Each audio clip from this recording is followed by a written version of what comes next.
율법을 폐하셨는데 그 율법 정신까지 다 없앴다는 뜻이 아니라 그 조문으로 된 계명의 율법이었기 때문에 어떤 형식으로서 율법, 그걸 말하는 거예요.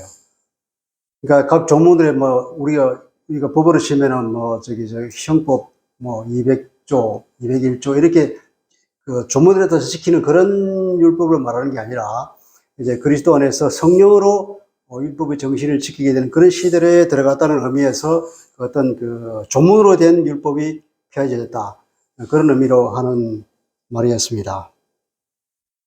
또 하나는 그리스도는 이 땅에서 자기의 사역을 하실 때에 이방인에게 보내심을 받은 사람이 아니라 유대인들에게 보내심을 받은 사람으로 스스로 그렇게 선언을 하셨는데, 그런데 이 장에 보면 또 오셔서 먼데 있는 너희에게 평안을 전하시고 가까워 있는 자들에게도 평안을 전하셨다. 멀리 있고 가까이 모든 사람에게 평화의 소식을 전하시는 사역을 하고 있다는 것은, 이것은 주님의 어떤 그 천상의 사역을 말하는 거예요. 이제 성천하시고 난 뒤에 성령을 통해서 그 제자들에게 임할 때 너희가 성령이 임하면 너희가 권능을 받고 땅끝까지 이르러 복음을 내 증인이 된다고 했잖아요. 그런 의미에서 이제 성령이 오시고 난 이후에 주께서 하늘에서 제자를 통해서 성령을 통해서 일하시는 그 사역을 말한다고 이해가 됩니다. 오늘은 이제 바울이 3장 1절에 보면 그리스도 예수의 일로 너희 이방인을 위하여 갇힌 자 된 나 바울이 말라거니와 이렇게 1절에 되어 있잖아요. 이게 원래는 이 문장이 불완전한 문장이에요. 그러니까 그러므로 그리스도 예수의 일로 너희 이방인을 위하여 죄수가 된 나 바울은, 그리고 희한하게 이게 명사형으로 그냥 끝나버립니다. 이거 점점점 되는 거예요. 3장은 나중에 보면은 바울이 이방인을 위해서 기도를 하고 있는 내용이 나옵니다. 기도를 하고 있는 것이 본문이거든요.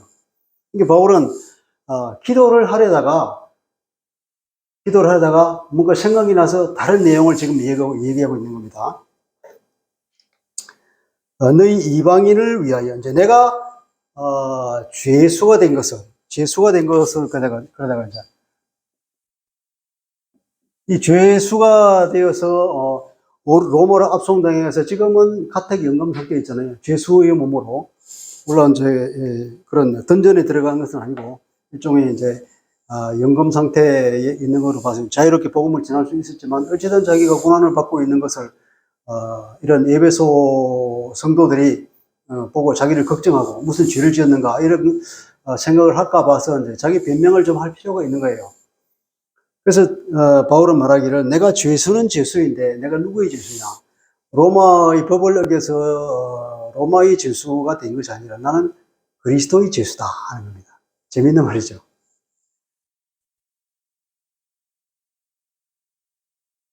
나는 그리스도의 데스미오스라고 이렇게 합니다. 그리스도의 데스미오스, 그리스도의 프리즈너라고. 나는 로마의 그 죄를 지어서 전 그 죄수가 아니고 그리스도의 죄수다. 그리스도의 잡힌 자 되었다. 이렇게 이제 번역했잖아요. 그것은 또 뭐냐면 너희 이방인을 위해서 그렇게 했다 이 말이에요. 왜냐하면 바울은 이방인의 사도거든요. 그렇게 말하면서 이제 너희를 위하여 내게 주신 하나님의 그 은혜의 경륜을 너희가 들었을 터이라 이렇게 말하는데, 원래 의미는 너희를 위하여 나에게 주어진 하나님의 은혜의 경륜을 너희가 참으로 들었다면은, 이렇게 이제 가정법으로 되어 있는 문장입니다. 여기서 은혜의 경륜 하는 거.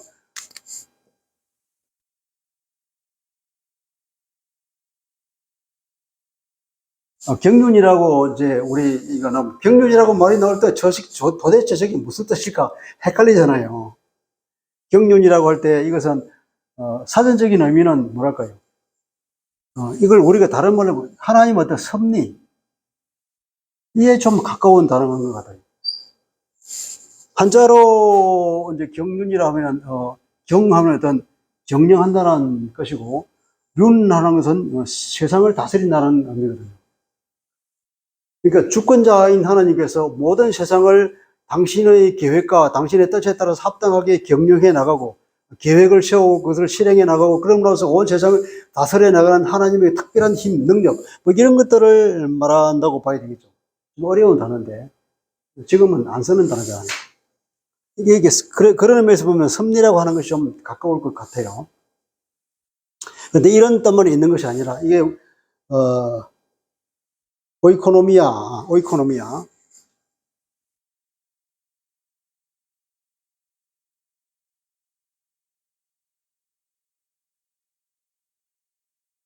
이거 헬라 말로 이런 단어예요. 이게 두 단어가 합쳐진 건데 이제 오이코노미아라고 이제 오이코스는 저기 집을 말하는 거예요. 집을 말하는 거. 노미아는 일종의 이제 그 관리라는 거예요. 우리 집이란 뜻이고 그거는 관리. 그러면 좁은 의미로 보면은 집을 관리하는 거예요. 집사 같은 거 있죠. 그래서 집사의 일을 말할 때도 요 단어를 쓰고 어떤 일을 담는 거, 사역을 한다 할 때도 이 단어를 써요. 이 단어를 이제 하나님 앞에 쓸 경우에는 이렇게 경륜이라고 큰 단어를 이제 쓰는 거죠. 사람에 따라서 이게 이제 다양한 뜻을 거기에 합당하게 맞춰야 되는데 이게 은혜의 경륜. 여기서 보면 너희를 위하여서 나에게 주어진 하나님의 그 은혜의 경륜. 그러면 나에게 주어졌다 그러면은 이제 내가 하는 거잖아요. 그러니까 바울이 하는 일이라는 뜻이에요. 그러니까 바울이 하나님이 하는 그런 경륜이라고 말하기는 그렇잖아요. 이 단어는 은혜의 어떤 직분이라고 이제 번역을 해야 적당할 거예요. 그러니까 나에게 맡겨주신 일 말이죠. 하나님께서 나에게 은혜의 직분을, 은혜의 어떤 일을 나에게 맡기셨다. 그것을 너희가 참으로 들었다면, 어쩌면, 이 에베소 교인 중에서 바울을 모르는 사람도 있을 거예요. 떠난 지 오래됐으니까. 그러니까 그런 사람들도 바울의 얘기를 전해서 들었을 거라고. 이제 그런 얘기를 자기들이 이제 내가 이방의 사도로서의 직분을 그리스도로부터 친히 받았다는 그 사실을 다른 그리스도인, 다른 성도들부터 들었다면 하나님. 그런데 그 내용이 이제 뭐냐는 걸 설명하는 거예요. 3절에 보면 곧 계시로 나에게 비밀을 알게 하신 것은 내가 먼저 간단히 기록함과 같으니 이제 이건 내가 먼저 간단히 기록함과 같으니 하는 것은 이제 앞쪽으로 나와서 번역해야 되겠죠. 내가 앞에서 하는 것은 어떤 사람은 이 에베소서를 쓰기 이전에 기록했던 다른 성경 이렇게 번역을 생각하기도 하고 또 어떤 사람은 이 에베소서의 1장과 2장에서 바울이 썼던 그 내용 그걸 지칭한다 이렇게 말하기도 하고 사람에 따라서 이제 다양하게 보는데 우리가 이야기로는 바울이 1장이나 2장에서 설명했던 그 내용 그걸 앞에서 기록한 그 내용과 같이 계시를 따라서 그 비밀이 나에게 알려졌다 이런 거예요. 하나님께서 이제 나에게 이 직분을 준 것은 이 계시를 통해서 줬다. 알려지지 않은 사실을 이렇게 드러내 보여주는 걸 계시라고 하죠. 아무도 알지 못하는 것.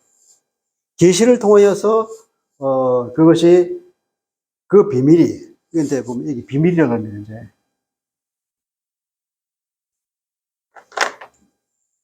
비밀이 나에게 알려진 것이다. 바울이 직분을 말하면서 이제부터는 내가 비밀을 맡았다. 하나님의 비밀, 그리스도의 비밀. 그래서 그 비밀이 무언가를 이제 얘기를 하는 거예요. 그 비밀은 앞에서도 우리가 좀 알죠. 한번 말하기했잖아요. 바울이 우리에게 당신의 모든 지혜와 총명을 다하여서 우리가 그 하나님의 비밀을 우리에게 알려주시다고 그랬잖아요. 그 비밀은 무엇이냐면 그리스도 안에서 모든 만물이 통일되는 것이라고 그런 얘기 한 적이 있죠. 그리스도를 채워서 그분의 통치 가운데 모든 만물을 다 집어넣어서 하늘에 있는 것이나 땅이나 모든 것을 그리스도의 발 아래에서 통치시키고, 그래서 그리스도 통치 가운데 모든 것을 집어넣어서 하나님의 통치를 벗어난, 하나님을 대적하는 모든 것이 드디어 다 그리스도 안에 굴복당하고 하나님의 그 뜻이 온전히 성취되는 것. 지금 어떻게 보면은 하나님의 이 피조 세계가 손상되고 오염되어서 좋지 않은 상태에 있단 말이에요. 그것을 다 그리스도의 발 아래 다시금 통치 아래에 집어넣음으로 인해서 다시금 하나님의 그 피조가 완전해지는 상태. 다시금 그 통일되고 연합되고 서로 화합하고 그리고 질서가 잡히는 그런 아름다운 상태로 돌아가는 것. 새 하늘과 새 땅으로 표현되는 그런 것을 얘기한 다 이제 연결이 되는 내용입니다. 그런 은혜의 직분, 은혜의 직분을 내가 받았다. 4절에 보면 그것을 읽으면 내가 그리스도의 비밀을 깨달은 것을 너희가 알 수 있으리라. 그것을 읽으면 내가 깨달은 그리스도의 비밀을 너희가 알 수 있으리라. 이런 말입니다. 다시 한번 내가 그리스도의 비밀을 깨달은 것을 너희가 알 수 있으리라. 그러면 내가 깨달은 그리스도의 비밀을 너희가 알 수 있다는 말이 아니고 내가 그리스도의 비밀을 깨달았다고 하는 그 사실을 너희가 안다 이런 말이잖아요. 이게 뉘앙스가 좀 있지만 이게 다른 말이잖아요. 근데 원래 의미는 뭘까요? 본문에 의하면 내가 깨달은 그리스도의 비밀을 너희도 알 것이다 이 말이에요. 그래야 말이 되잖아요.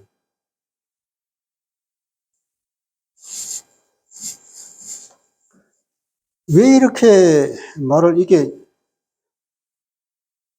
단어의 순서가 중요하거든요. 단어 순서를 부사를 어디를 집어넣느냐에 따라서 그 뜻이 달라지기도 하는데 분명하선 그것을 읽으면 앞에 나와 있는 내가 썼던 1장이나 2장 내용을 읽어봐라. 다시 그러면 읽으면 하면 이 읽는다고 하는 것은 뭐냐 여기 단어가 크게 소리내어 읽는다는 그런 뜻이에요 원래. 그러니까 아마 바울이 편지를 에베소에 보냈습니다. 그러면 그 당시에는 편지를 오면은 이제 여러 사람이 이제 공동으로 누군가 큰 소리로 읽는 거예요. 그러면 그걸 듣고 바울이 전해진 메시지를 이제 이해하는 거죠. 그런 식으로 예배를 드렸는데 그 말이거든요. 누군가 그 큰 소리를 읽으면 이 회중 앞에서 편지를 읽어봐라. 그렇게 읽으면 내가 깨달은 그리스도의 비밀을 너희도 알 수 있을 것이다. 그런 말을 하는 거죠. 단순히 그리스도 바울이 뭔가 깨달은 사람이네. 그것을 아는 것이 아니라 내가 무엇을 깨달았는가를 너희도 알 수 있단 말이에요. 왜냐하면 1장, 2장에 보면 바울이 깨달은 바를 말하고 있잖아요.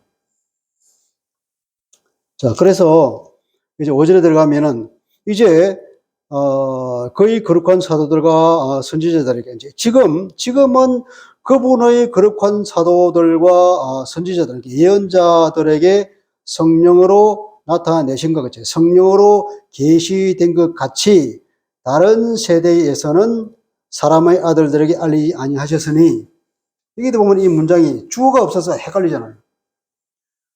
이제 그분의 거룩한 사도들과 선지자들에게 성령으로 계시된 것까지 다른 세대에서는 주어가 그것이 사람의 아들들에게는 알려지지 아니하였으나 아니하였다. 그것이 무엇입니까? 그리스도의 비밀이죠. 그 그리스도의 비밀이 옛날에는 알리지 않았어요. 그런데 지금 이 시대에 와서야 드디어 그리스도가 오시고 나서 그리스도를 통하여서 알려지게 된 거죠. 거룩한 사도들, 그리스도의 사도들, 그리고 그리스도의 선지자들. 구약의 선지자가 아니고 신약의 선지자입니다. 신약의 예언자들에게 성령으로 계시를 다 해주신 것이죠. 그렇게 해서 이제 다 알려진 것입니다. 그런데 그것을 6절에 가시면 다시 한번 설명합니다. 이는 이방인들이 복음으로 말미암아 그리스도 예수 안에서 함께 상속자가 되고 함께 지체가 되고 함께 약속에 참여하는 자가 됩니다. 이 내용은 앞에도 나왔잖아요. 이방인들이 유대인과 함께 옛날에는 이방인들이 유대인과 전혀 관계없이 하나님 말씀과도 관계없고 하나님의 약속과도 관계없고 전혀 소망 없이 살았던 사람이 그리스도의 그 십자가 사역으로 인하여서 유대인과 하나가 돼서 유대인들만이 누리던 하나님의 약속을 함께 누리게 되었다 하는 내용을 하잖아요. 그리고 함께 이제 이방인과 유대인이 한 새 사람을 이루는 거예요. 새 인류가 되어서 새 인류.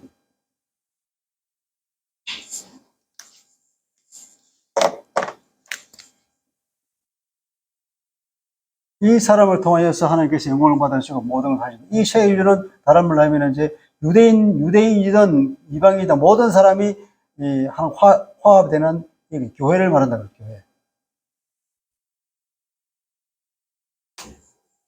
그렇게 해서 이제 이방인들도 그러니까 한 교회의 지체가 되고, 그래서 그들도 그리스도 하나님께서 임재하시는, 하나님께서 거하시는 성전으로 지금 지어간다고 그러잖아요. 그렇게까지.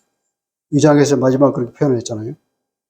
그런 내용들이 이제 말하는 거예요. 말하자면 그것은 5절에 보면 그것을 설명하는 내용이고, 6절에 보면 그것을 다시 한번 부연해서 설명하는 것인데, 그것이 뭐냐면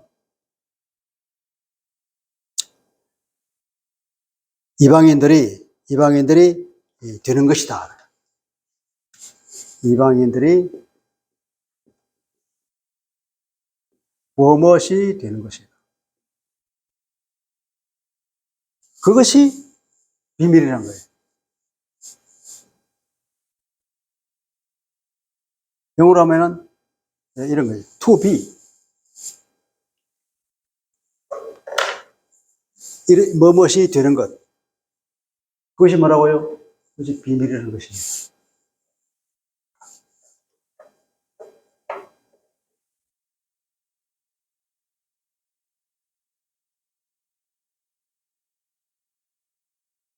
그리고 7절은 이 복음을 위하여 그의 능력의 역사하시는 대로 나에게 주신 하나님의 은혜의 선물을 따라서 내가 일꾼이 되었노라.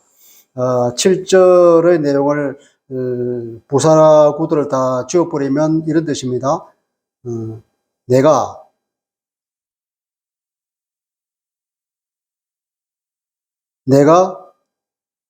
일꾼이 되었다. 내가 일꾼이 되었다.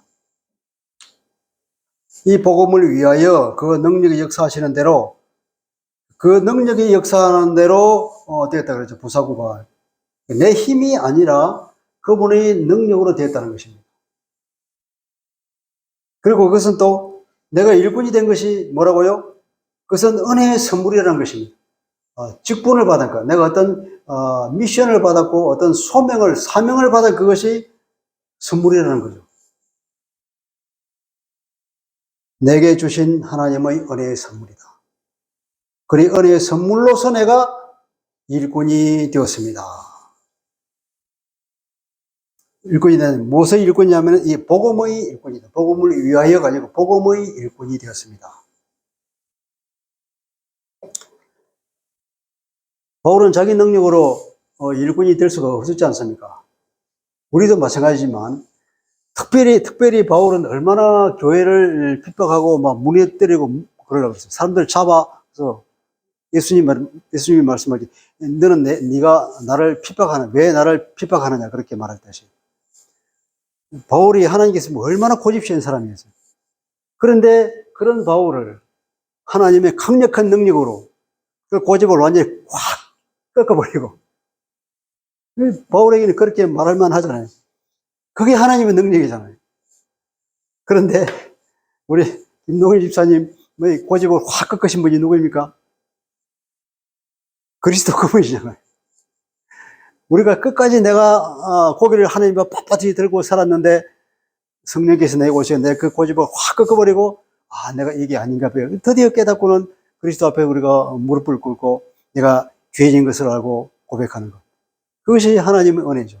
누구든지 바로 이런 그런 고집센 인간에게 그 고집을 꺾어버리고 겸손하게 만들고 하나님 앞에 무릎을 꿇을 수밖에 없도록 만드는 그분이야말로 그것이 엄청난 능력이죠. 그래서 그의 능력으로, 그분의 능력이 나 안에 역사하여서 내가 일꾼이 되고, 그 일꾼이 된 것은 하나님이 나에게 주신 은혜의 선물이다. 그런 고백입니다.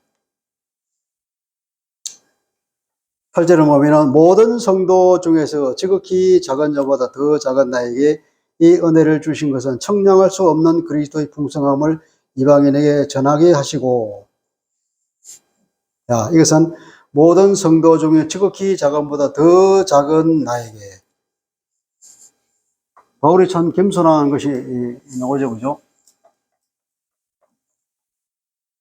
다른 곳에 보면은 바울이 겸손함이 나는 여러 사도들 중에 지극히 작은 사도다. 사도라고 칭함을 받기도 감당하지 못한다. 그런 말도 있잖아요. 근데 여기 자기는 사도, 여러 사도 중에서 자기는 이제 꼴찌 사도라고 스스로 겸손하게 말해요. 여기서는 뭡니까? 심지어는 성도들을 통해서 어떤 성도들보다 더 작은 성도들 중에서도 가장 작은 성도라고 자기가 말하잖아요.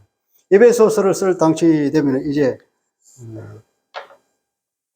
바울이 한 30년 동안 사역했겠죠. 그리고 로마에 잡혀가서 재판을 받고 있는 그런 상황인데 이런 노사도가 여러 성도들, 가장 작은 성도들 중에서도 가장 작은 성도라고 자기를 그렇게 겸손하게 표현하는 것이. 그런데 이분은 그만큼 그리스도의 은혜가 실감나게 생각이 되고 그걸 느끼기 때문에 이런 말을 할 수 있겠죠. 우리도 그렇게 그리스도 은혜가 매일 실감나게 이렇게 아주 느껴졌으면 좋겠습니다. 그래야 우리도 더 겸손하게 되고 하나님 은혜가 더 커질수록 내가 더 겸손하게 되고요. 그럴수록 우리가 나에게 주신 사명이 뭔가도 생각하면서 우리가 열심히 살 수 있을 텐데 이것이 우리 잘 안 돼서 점점 자기가 자가자기 하는데도 불구하고 하나님 앞에서 자기가 자꾸 커지니까 우리가 일을 못하지 않을까 싶어요. 모든 성도 중에서 지극히 작은보다 더 작은 나에게 이 은혜가 주어졌다 하는 겁니다. 원래 문장은 작은 나에게 이 은혜가 주어졌다. 왜 주어졌냐면은 주어진 이유가 be given to preach 이렇게 나오는 거예요. 그 은혜가 나에게 주어졌는데 이게 이제 목적인 거죠. 주어졌다면 청량할 수 없는 그리스도의 풍성함을 이방인에게 프리치하기 위해서 그 은혜가 나에게 주어졌다는 겁니다. 이게 본문의 뜻입니다.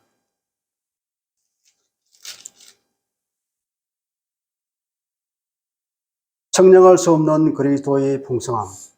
그리스도 안에는 모든 보화와 모든 것이 다 들어있다고 그러잖아요. 골로새서 2장 성질을 보면 그리스도의 풍성함.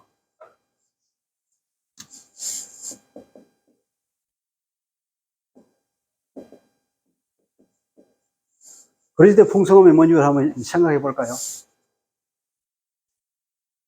그리스도의 풍성함. 다르게 말하면 그리스도가 우리에게 주신 은혜의 풍성함. 그리스도가 십자가를 짐으로써 이루신 그 구원. 그 하나님의 어떤 그 경륜이죠. 그리스도를 통하여서 이루신 하나님과의 경륜을 통하여서 우리에게 주어진 그 모든 혜택들. 그 혜택이 엄청나게 많다는 의미로 쓴 거겠죠. 제일 먼저 우리가 뭘 얻습니까? 그리스도가 십자가를 집으로 구원을 얻었잖아요. 죄 사함을 통해서 우리가 구원을 얻었습니다. 우리가 에베소서에서 얘기하고 있는 것만 얘기해 봅시다. 속량함을 얻었고 우리가 구원을 얻었다 그랬잖아요. 또 우리가 공짜로 얻었는데 아주 에베소서에만 펴지고 있는 그 성도들의 그 영광스러운 현재 위치, 하늘에 앉으셨다는 것. 지금 그리스도인들은 하늘에 앉아있는 그런 영광스러운 지위에 있지 않습니까? 또 어떤 게 있습니까?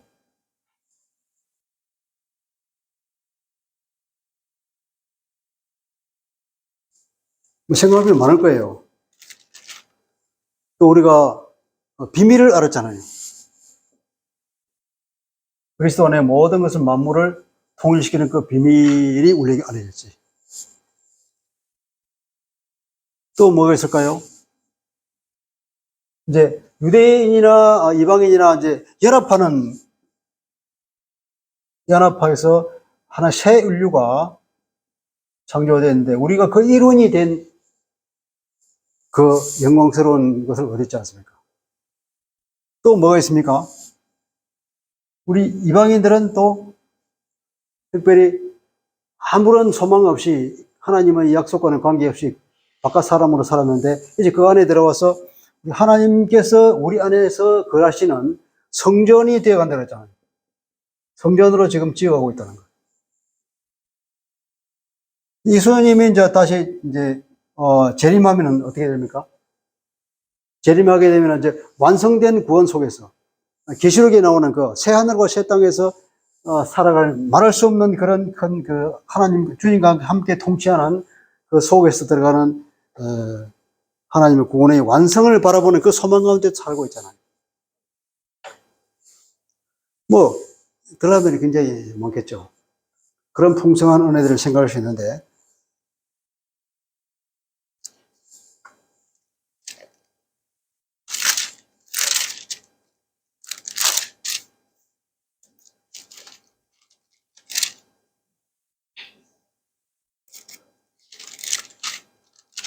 9절에 보면, 9절의 원문은 시작이 그리고로 시작합니다.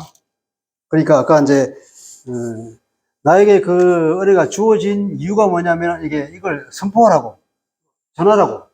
이게 첫 번째 그 목적이 되겠죠.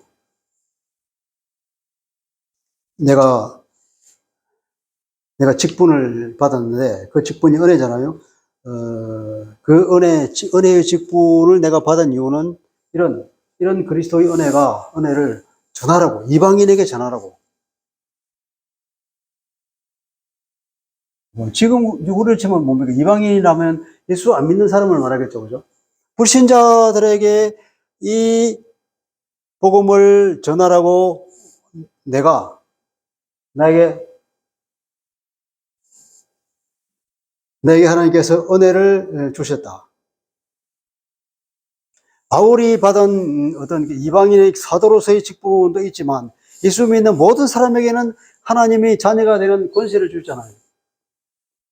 이 땅에서. 그런 영광스러운, 왜 주님께서 나에게 이런 영광스러운 직분을 주셨는가?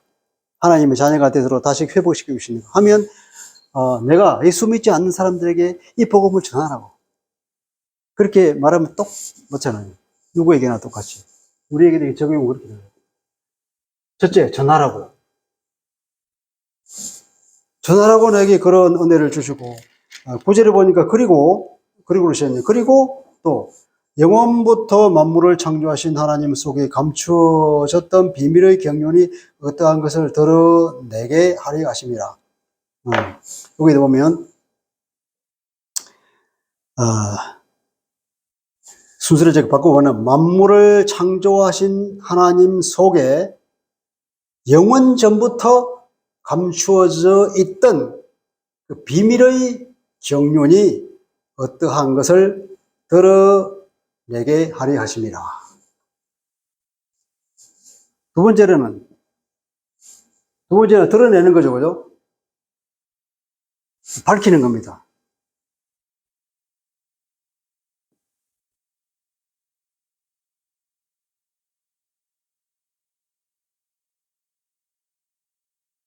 첫째는 이방인에게 전하기요. 두 번째로는 밝히라고.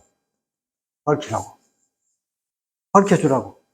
어떻게 보면 밝힌다고 하는 것은 여기는 뭐 전하라고 했는데 왜 두 번째는 밝히는 것일까? 빛을 비춰주는 것이거든요, 이거는. 빛을 비춰주는 것입니다. 원 단어의 뜻이. 앞에서 보면 바울이 우리의 기도할 때에 계시의 영을 우리에게 주사 그렇게 말하잖아요. 우리가 무엇을 깨닫기를 원한다. 바울이 그때 기도할 때. 우리 마음에 하나님이 우리에게 주신 그 모든 은혜를 다 깨닫지 못해. 그러니까 계시의 영을 주서 우리가 그 하나님에게 이해의 빛을 확 비춰줘야만이 알 수 있는 거예요. 이 영적인 비밀이라는 거. 그런 의미에서 거기서 같이 오는 겁니다. 이 계시는 성령의 조명이 없이는 알 수가 없는 것이죠. 그래서 그것을 그렇게 해서 밝혀주는 거예요. 사람들을 깨닫게 해주는 거. 비밀을 풀어주는 거죠. 그렇게 하도록. 여기서는,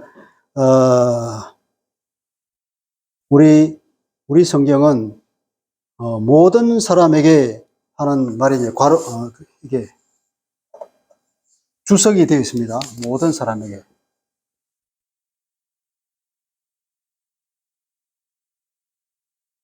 이게 이제 괄호로 되어 있어요.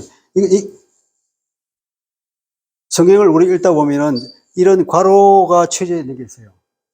괄호로 쳐져 있는 것은 사본상으로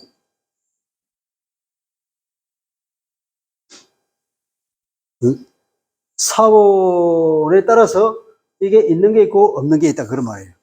물론 이게 사본이 엄청 많거든요. 엄청나게 많은 사본인데 그 중에 과연 어떤 것이 원본에 가장 가까운가 그걸 찾는 것을 사본학이라고 그러는데 이것도 참 성령의 어떤 그 인도하심이 있는 게 분명히 그렇게 오래된 것임에도 불구하고 성경이 지금 우리가 가지고 있잖아요. 가지고 있는데 성경학자들이 다 지금까지 있는 모든 사본들을 서로 쫙 펼쳐놓고 비교를 해보니까 그냥 대강 알겠더라는 거예요. 아, 이것은 나중에 누군가 집어넣었구나. 아, 이것은 누군가 실수해서 했구나. 아, 이것은 그래서 빠진 거네. 보면 아는 거예요. 이게. 논리적으로 맞춰보면. 그렇게 해서 거의 대부분이 지금 다, 맞죠. 일부 이제 논란이 있는 것도 있지만, 물론 군데군데에서 이제 100% 맞다고 딱 그렇게 말할 수 있는 것은 별로 없어요. 이런 사본적인 어떤 이슈가 있는 것에 대해서는. 또 지금 어떤 사람은 이런 얘기를 하죠. 킹 제임스 버전 성경. 이 성경. 이걸 자기는 험령역이라고 하잖아요. 이게 영어 성경이거든요. 영어 성경도 이건 결국 번역이잖아요. 원래는 이게 헬라 말. 네. 1세기 때에 일반인들에게 쓰였던, 통용되던 그때 당시의 그 그리스 말인데, 그거로 쓰여있는데, 영어로 이제 번역을 한 거죠. 근데 이 성경이 기준으로 했던 것은, 이 뭐더라. TR이라고 그러는데, 텍스투스 레셉투스라고 해서, 텍스트, 이제, received 텍스트죠. 받아들여진 텍스트. 이제 그 당시 많은 사람들에게 인정을 받았던 사본입니다. 이거 누가 만들었냐? 그 옛날에 인문주의는 고전을 연구했던 사람들 아니야. 기독교에서도 인문주의 많이 나오는데 이때 유명한 사람 에라스무스.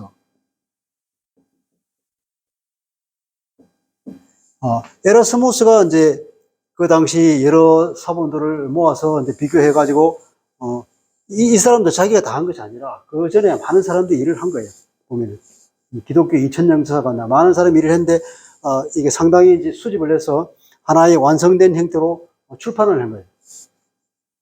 나중에 출판했는데 이것이 TR이라는 형태로 출판이 된 것이 뭐 19세기 정도 그때 출판이 된 건데 이걸 TR 사본이야, TR. 그나마 이제 다 누군가 수긍하는 레셉투스 텍스트다 이 말이에요. 그래서 누군가가 킹제임스 버전이야말로 참 성경이고 나머지는 엉터리 성경이다. 그래서 우리 모든 것을 킹제임스 버전을 했다. 그래서 킹제임스 버전을 한글로 열심히 번역해 이것이 유일한 성경이고 다른 것들은 다 사탄이 하는 짓이다.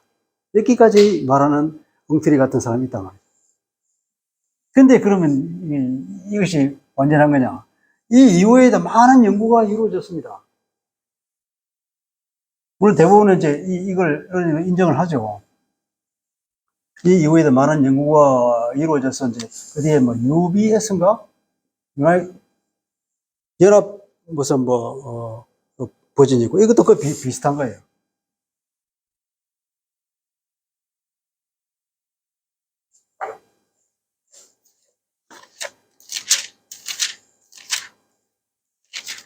그리고 또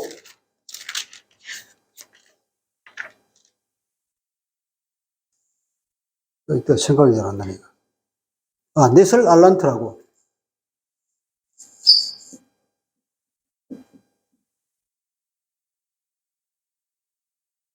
이것도 오래전에 연구를 해서 그 이후에 많은 출판이 이루어지고 또 이게 수십 년에 걸쳐서 이제 개정이 되고 하는 거죠. 지금은 28판까지 나왔는데 이게 지금 가장 권위 있는 성경 사본입니다. 고정에 고정을 거치고 연구를 거쳐서 조금씩 이제 그동안에 잘못됐던 것을 바로잡고 해가지고 지금 28판까지 나왔는데 이것이 가장 원문에 충실한 거죠. 그런데도 불구하고 이 옛날에 나온 이것이 원문이라고 생각하고 여기에 어긋나면은 다 사단이 하는 짓이라고 말하면 그건 너무 무식한 사람들이에요. 그럼에도 불구하고 그 얘기를 듣고 속이 돼가지고 킹제임스 버전이야말로 거의 원문이 맞는 거네. 이렇게 맹목적으로 생각하는 사람들은 어리석은 거예요. 이 연구가 하루아침에 되는 것도 아니고 기독교 역사가 2000년인데 그동안 얼마나 많은 사람들이 연구와 노력을 많이 거치고 그것이 다 집대성이 되어서 이게 나오는 거라는 거죠.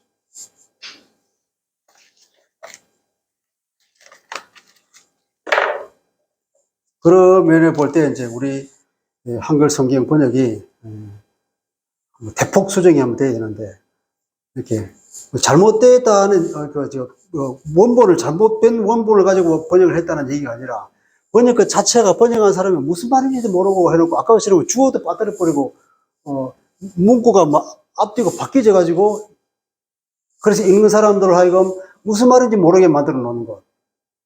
그래서 그걸 가지고 몇 번이나 검토하고 연구하고 해서 이것이 이런 말인가 보다 생각할 때에 드디어 원래 의미가 뭔지를 끼워 맞추고야 겨우 알 수 있는 것. 그러면 그게 성경으로서 갖추겠습니까, 그게? 그래서, 성경을 읽을 때는 잘 모르는, 이해가 안 되는 부분이 있으면 제일 먼저 보는 것은 뭐냐. 다른, 한글 번역은 어떻게 되어 있는가 한번 참조해 보는 거예요. 지금은 인터넷이 워낙 잘 되어 있잖아요. 컴퓨터 딱 켜면은 나오니까. 한글이 다 비슷하고 그러다 모르겠다. 그러면 영어성을 딱 켜는 거예요. 영어는 그나마 보면은, 영어하고 헬라하고는 서양말이기 때문에 어순이 다 비슷하잖아요. 그러니까 영어는 원문을 번역하기가 참 쉬워요, 구조가. 그러니까 영어 성경은 한글 성경보다 훨씬 더 원문에 가깝게 되어 있어요. 다는 아니지만. 어쨌든 그렇게 보면 우리가 언뜻 웬만한 것들은 다 걸러줄 수 있다는 겁니다.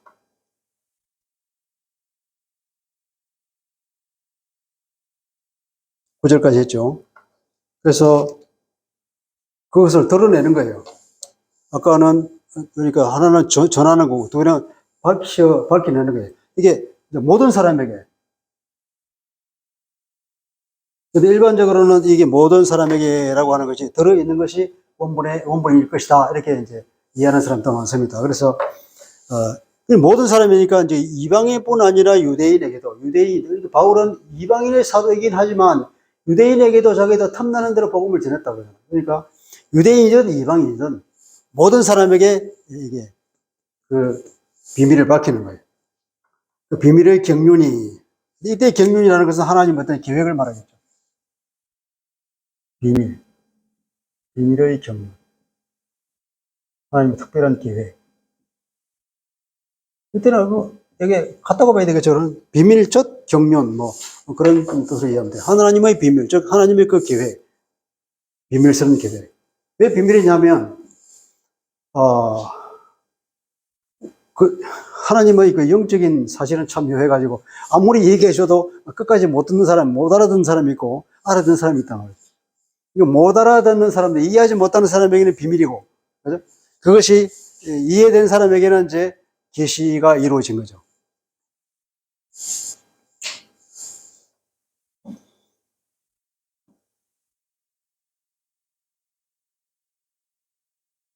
그래서 그게 영원 전부터 감추어졌던 겁니다. 만물을 창조하시는 창조주 하나님,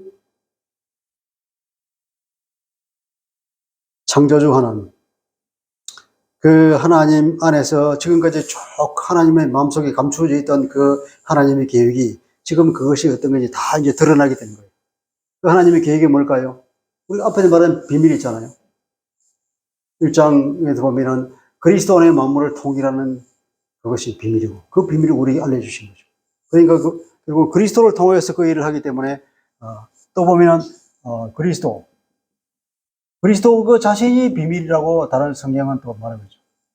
그만큼, 하나님의 그 비밀은 그리스도를 통해 이루기 때문에, 하나님의 그 영원하신 구원 계획, 모든 것을 구원하시고, 하나님의 이 피조 세계를 완성시키는 거잖아요. 이 피조물이 잘못됐던 것을 사탄에 의해서, 타락한 인간에 의해서 오염된 이 피조 세계를 완성시키는 것. 그것은 다 그리스도의 십자가를 통해서 하니까. 그리스도가 십자가를 져서 죽는 놀라운 사건을 통해서 그것을 하면, 이걸 누가 감히 상상이나 했겠냐고요.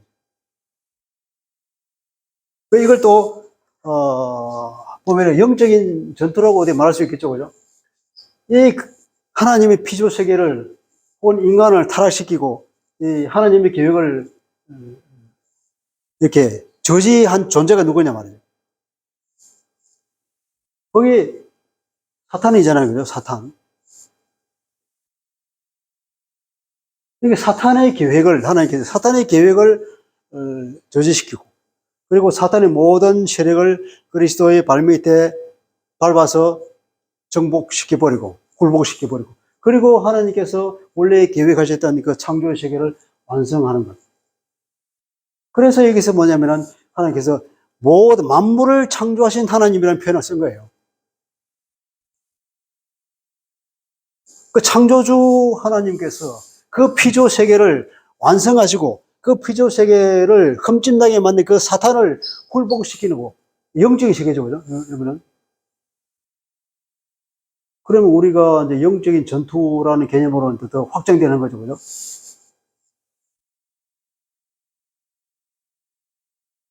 그 계획이 어떤 계획인가를 드디어 다 밝혀지고, 그 얘기를 듣고 깨달을 수 있도록 바울로 하여금. 그래서 그렇게 하도록 바울에게 사도의 직분을 주신 거예요.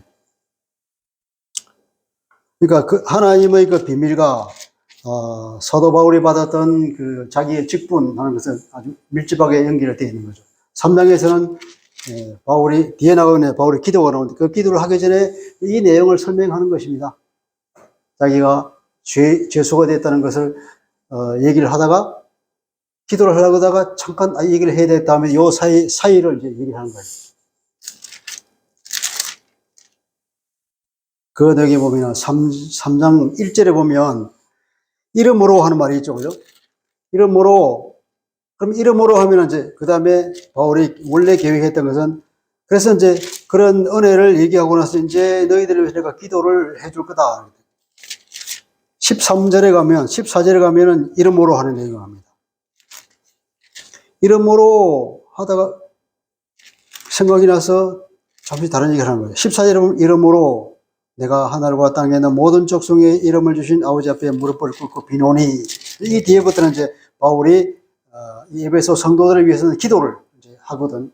기도를 하는데 이 14절에 하는 이 이름으로 하고 3장 1절은 이름으로 하는 게 원문이 똑같은 원문입니다. 앞에 1장, 2장에서 설명한 그 놀라운 은혜를 말하고 나서 그런 연유로 내가 모든 것을 생각하면서 너희들을 위해서 내가 기도를 한다. 기도를 하려다가 잠깐 생각이 나서 이제 죄수, 그러다가 내가 죄수가 된 이유, 내가 왜 죄수가 됐는가. 그리스도께서 하나님, 나에게 이런 놀라운 직분을 주시는데 그 직분을 준 이유는 바로 이 두 가지다 하는 내용을 밝히고 있습니다. 그리고 이제, 첫째 이유는 전하고, 둘째 이유는 밝히고, 그리고 이 밝히는 목적이 또 나와 있습니다. 이 목적이 10절 내용이 그거거든요. 10절 내용이. 이는 하는 게 이 원문에 의하면 이제, 영어로 말하면 이제, that, so that, 어로 시작하는 겁니다. 10절이. 그래서 이 목적이 되는 거, 밝히는 이유는 그 밝혀서 어떤 게 되느냐면은 이제 교회로 말미암아 하늘에 있는 통치자들과 권세들에게 하나님의 각종 지혜를 알게 하려 하십니다. 그렇게 다 밝힌 결과가 어떻게 되냐면은 알려지게 하는 거예요. 알려지게 한다.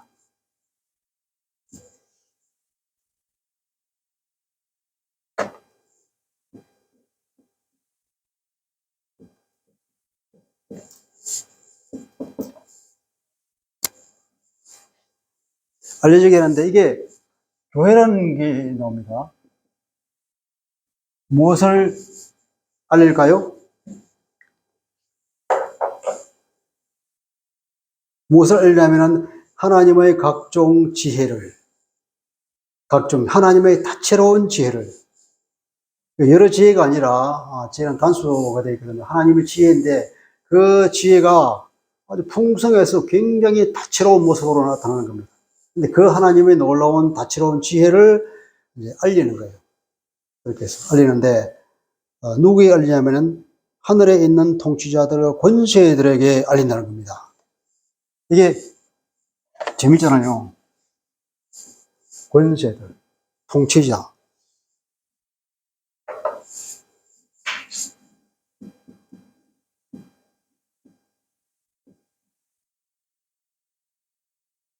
하늘에 있는.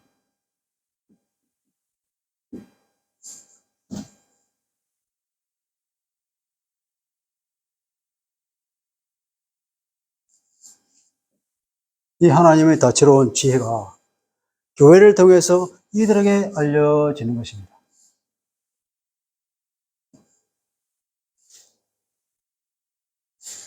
이게 무슨 그림일까요?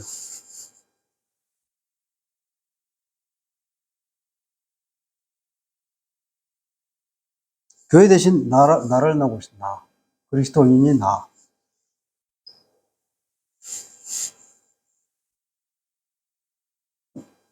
하늘에 있는 통치자들, 권세들은 뭐 천사들이나 어떤 영적인 존재잖아요. 이 영적인 존재인데 앞에 나온 거 보면은 그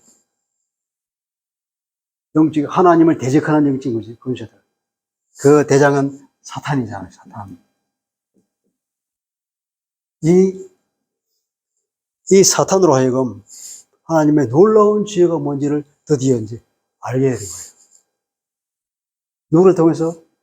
나를 통해서. 나를 포함한 그리스도인들의 모임의 교회를 통해서 이 사탄이 알게 되는 거예요. 그럼 하나님의 그 지혜라고 하는 것은 그 비밀이잖아요, 그 비밀. 그러니까 그리스도를 통해서 하나님이 하시는 일, 그 구원 역사, 한마디로 말하면 하나님이 모든 세계를, 그 피조 세계를 창조를 완성하시고 있다는 그 하나님의 구원 기회. 크게 보면 완성인데 그것이 이들에게 알려지는 거예요. 그전에는 얘들이 아담 부부를 속여서 성공했지 않습니까? 성공해서 지금 모든 세상이 다 사탄이 지배하여 있잖아요. 사탄이 자기는 승리했다고 쾌재를 부르고 있잖아요. 그리고 십자가를 통해서 그리스도도 죽여버렸습니다. 그런데 다른 누군가가 아니라 예수 믿는 우리들의 모임, 이 교회를 통해서 사탄이 깨닫는 거예요. 아, 그게 아니네. 우리는 이제 끝났구나. 우리는 이제 결국은 하나님의 심판을 받아서 완전히 무정행에 들어가게 되는구나 하는 것을 다른 누구도 아닌 이 교회를 통해서 알려지게 하는 것. 그것이 바로 나에게 직분을 준 하나님의 그 밝히는 일. 밝힘으로 해서 이런 결과가 나오는 거예요. 다시 말하면 내가 예수 믿지 않는 사람에게 복음을 전하여서 그로 하여금 내가 죄인이네. 영적인 세계는 이렇네. 내가 하나님께 돌아와야 되겠네. 사단이 내가 속고 있었네. 그걸 알고 어떻게 됩니까? 교회로 돌아오는 거예요. 하나님 자녀로 다시 돌아오는 겁니다. 사단의 모든 권세가, 힘이 하나씩 뽑히는 거죠. 그러기 위해서 사단이, 이것에 우리가 적구나, 끝났구나. 그걸 알게 되는 겁니다. 교회라고 하는 이 놀라운 비밀스러운 하나님의 계획이 이 땅 가운데, 사단이 장하고 있는 이 땅 가운데 하나님의 뭡니까? 구원 계획의 교도보를 최전방 가운데 세운 하나님의 목적, 이 교회를 통해서 이루시는 그 놀라운 하나님의 능력과 경륜, 그걸 우리가 보게 되는 겁니다. 하나님, 바울이 여기서 계속 비밀이라는 것을 계속 말하고 있고, 자기가 보다 직분에 대해 자꾸 설명하고 있는 것은 결국 이런 걸 얘기해요. 직분을 행사함으로 해서 어떤 영적인 현상이 일어나는가. 우리가 전도를 할 때에 말해 어떤 영적인 전쟁이 이루어지고 사탄이 어떻게 굴복해 나갈 것인가 하는 비전을 우리에게 보여주고 있는 거죠. 11절에 보면은 곧 영원부터 우리 주 예수 그리스도 안에서 예정하신 뜻대로 하신 것이라. 이것도 보면 영어 성경은 다 이렇게 번역하고 있습니다. 영원한 목적에 따라서 이루어진 거예요. 영원한 목적. 우리 주 예수 그리스도 안에서 예정하신 영원하신 계획에 따라서 이루는 것이다. 이렇게 이 모든 이루어지는 것은 뭐냐? 그것은 다 그래. 하나님이 영원하신 그 계획 안에 원래 있었던 것이야. 그것에 따라서 이렇게 하나씩 둘씩 이렇게 이루어지고 있는 것이야. 드디어 때가 되니까 그리스도를 보내시고 십자가를 지시고 그로 인해서 묻는 사람들이 생기고 드디어는 이게 사단이 나는 죽었다 하는 것을 깨달을 수 있을 때까지 간다는 거죠. 영적인 전쟁, 전투. 12절에 우리가 그 안에서 그를 믿음으로 말미암아 담대함과 확신을 가지고 하나님께 나아감을 얻느니라. 우리는 그분 안에서 그분을 믿음으로 말미암아 그리고 확신 있게 담대함과 나아감을 가지고 있다 하는 것이 본문입니다. 담대함.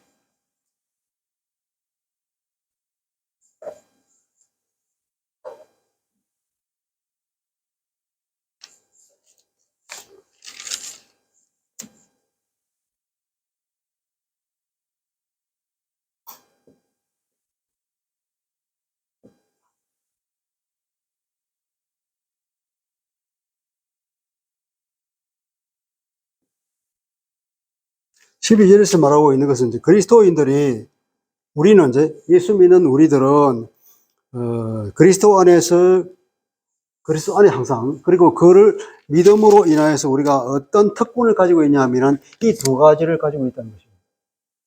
그리스도인들이 가지고 있는 특권 두 가지.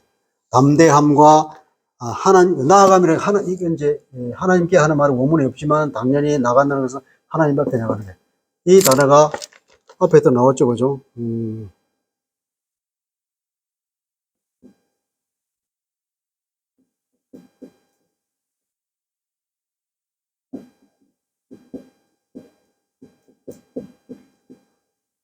원문에 두 단어가 있는데 이 단어가 예컨대 황제를 아련할 때에 내가 황제를 아련하게 허락돼 가지고 이제 시간이 됐어. 티켓을 얻었어.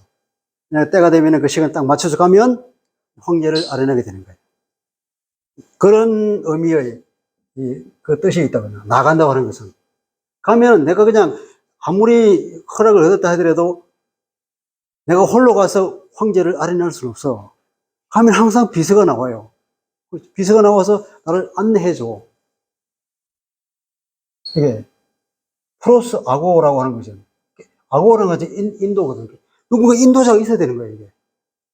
그만큼 위대하신 하나님에게 나가기 위해서는 그런 황제를 아련하는 것보다 더 위험 있는 분이잖아요. 그런 의미에서 이제 우리가 그런 놀라운 하나님께 나갈 수 있는 그런 특권을 우리가 얻었다 하는 것은 나감, 담대함이라고 해서 이 원래의 의미는, 원래 이게 말과 관계에서 파르. 레마라고 하는 말 들어봤죠? 레마 알잖아요. 레마가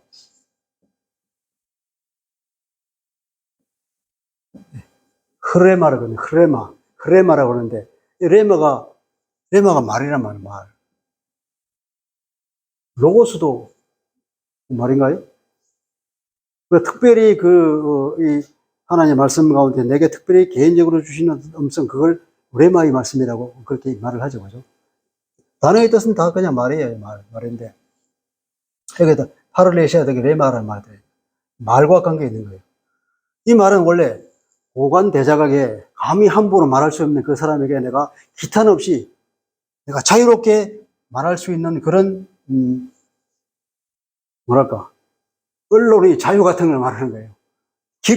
그렇게 못이 내가 그 사람을 담대히 나가서 말할 수 있는 그런 자격, 그런 권한, 그걸 파르레시아라는 거예요. 우리 파르레시아와 프로사고기를 가지고 있다. 누구에게든 내가, 그리고 고관 대작이든 누구든 내가 그렇게 없이 내가 할 수 있는 말을 다 할 수 있는 그런 권한을 가지고 있고, 그리고 황제를 아련할 수 있는 내가 적각하면 딱 안내되는 그런 티켓을 내가 가지고 있는. 우리 믿는 사람들은 그리스도 안에서 예수를 믿음으로 인해서 이런 두 가지 특권을 가지고 있습니다. 이 말이에요.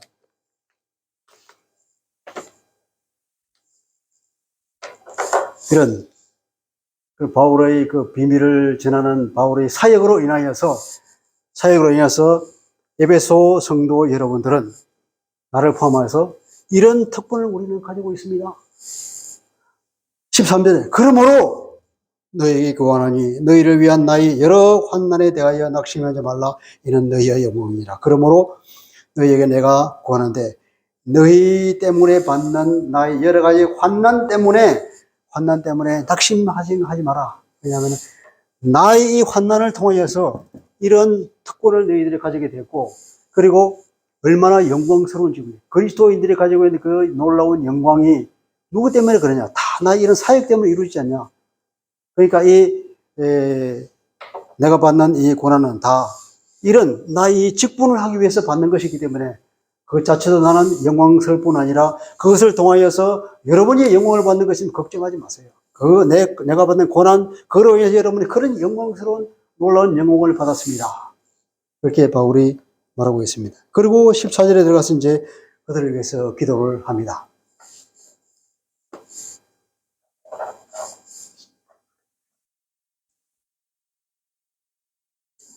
굉장히 읽기가 난삽하고 이해하기 힘든 부분인데, 우리가 이렇게 학자들이 연구를 다 열심히 해놓았기 때문에 우리가 이것을 읽으면서 그 의미를 파악할 수 있습니다. 그죠? 바울은 하나님 우리에게 주신 그 놀라운 비밀에 대해서 말하고, 그 비밀을 자기가 계시를 통하여서 받았고, 그것을 전하라고 하는 사명을 받았는데 그것이 얼마나 큰 은혜인지 모른다. 이 사역을 통하여서 모든 그 영적인 존재가 발 앞에 그리스도 앞에 무릎을 꿇게 되는 그런 일이 있을 것이고, 그걸 통하여서 하나님의 놀라운 그 풍성하신 이 지혜로움이 하늘에 있는 그 영적인 존재들에게 우리를 통해서 알려지게 된다. 그러니까 이 교회가 얼마나 위대한 것인가. 교회를 통해서 교회를 한다고 했습니다. 그리고 우리가 이 복음을 전하는 일이 얼마나 대단한 일인가. 하나님 보시기에 하나님이 모든 구원 계획을 이루시니 거기에 우리가 동참하는 영광을 우리가 얻는 것이기 때문에 그걸 통해서 정말로 우리가 상상할 수 없는 그런 일이 일어난다는 거예요. 기도하겠습니다. 하나님 아버지, 오늘 에베소서 3장 전반전을 통하여서 바울이 말하고 있는 것을 듣게 됩니다. 그 그리스도의 비밀, 하나님께서 바울에게 주신 그 놀라운 비밀의 그 비밀스러운 직무, 하나님의 그 경륜, 그것은 곧 이방인들이 함께 유대인과 같이 하나님의 구원의 은혜에 들어오고, 그리고 한 몸을 이루게 되고, 그리고 하나님의 약속을 함께 받는 사람이 된다는 그것이 이루어집니다. 그런데 그러한 직분을 바울이 받아서 그것을 전하는 직분을 받았다고 합니다. 그것을 만민들에게 전하고, 그리고 그것을 모든 사람에게 밝혀서 영적인 존재까지도 하나님의 그 놀라운 풍성한 지혜가 알려지게 된다는 사실을 말하고 있습니다. 주님, 그것은 바로 교회를 통해서 일한다고 하니까 교회에 속한 우리도 바울처럼 복음을 받은 우리로서 믿지 않는 불신자들에게 복음을 전함으로써 그들의 죽기로 돌아와서 사단의 나라가 무너지는 놀라운 일이 있게 하여 주옵소서. 우리가 이 일을 위하여서 우리가 사명을 받았고 이 일을 위해서 먼저 믿게 하신 주님 감사합니다. 우리가 이 일을 통하여 한 사람이라도 전도한다 그러면 그것이야말로 정말 하늘을 움직이는 어마어마한 일이 된다는 것을 우리가 깨닫고 이 일에 우리가 힘을 내어서 부지런히 복음을 전하는 사람 되게 하여 주시고 또 우리 누리사는 교회가 이 일을 감당하는 놀라운 영적인 실체로서 하나님의 사랑과 보호를 받는 그래 놀라운 하나님의 영광을 드러내는 교회가 되게 하여 주옵소서. 주 예수님 이름으로 감사하며 기도합니다. 아멘.